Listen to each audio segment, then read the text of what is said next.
My name is Ethan Price and my student number is 222-43366. I'm here to deliver my recorded response for Professional Experience 3. For my response, I've chosen question 3. Students in classrooms are diverse in many ways. Outline how you would support diversity and the successful experiences that you have had. As this question suggests, students are extremely diverse in a number of ways, and they present with a broad variety of learning conditions, social conditions, and diverse experiences in their backgrounds. Some diverse groups include students with special needs, ESL students who are English as a second language, students from low socio-economic backgrounds, gifted and talented students, Indigenous students, auditory learners, visual learners, and kinesthetic learners. I've spent a large amount of my teaching career working with children from Year 1 all the way through to Year 12 who have been formally diagnosed with a range of special needs. These experiences have occurred whilst on practical placement and during my time as a teacher's aide. Through these experiences, I have found a deep understanding of the student to be a crucial component within the learning process. This includes finding the student's likes and dislikes in order to find out what triggers them to learn and what will negate their learning. By building a rapport with the students, they are enabled more likely to work with you as a teacher rather than against you. This is a key component of the Australian Professional Standards for Teaching. Standard 1. Know the students and how they learn. An example of this can be seen in my e-portfolio under Standard 1, where the students have an activity where they write down their likes and dislikes.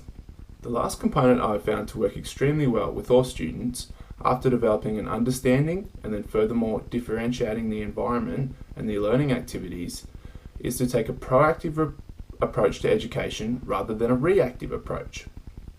Being proactive does require more advanced planning and reflection. However, it is of great benefit in minimising behavioural incidents and adequately catering for all students' specific needs.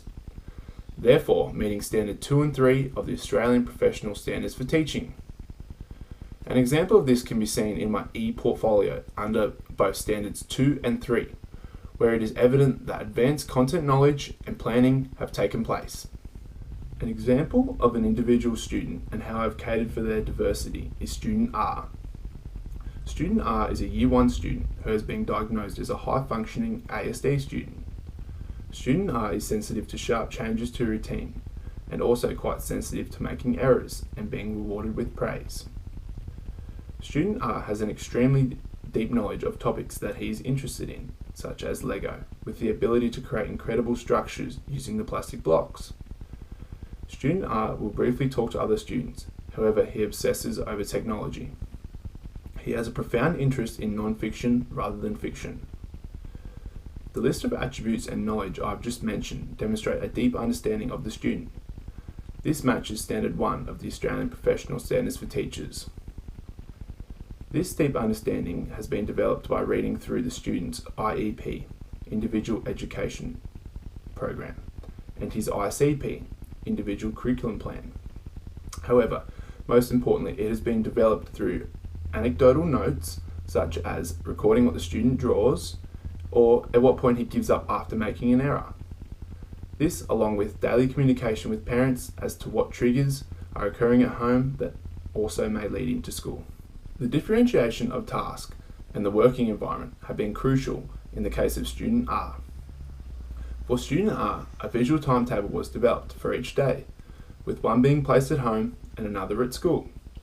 This is a proactive measure to cater for Student R's sensitivity to change in routine by providing a clear outline of each day.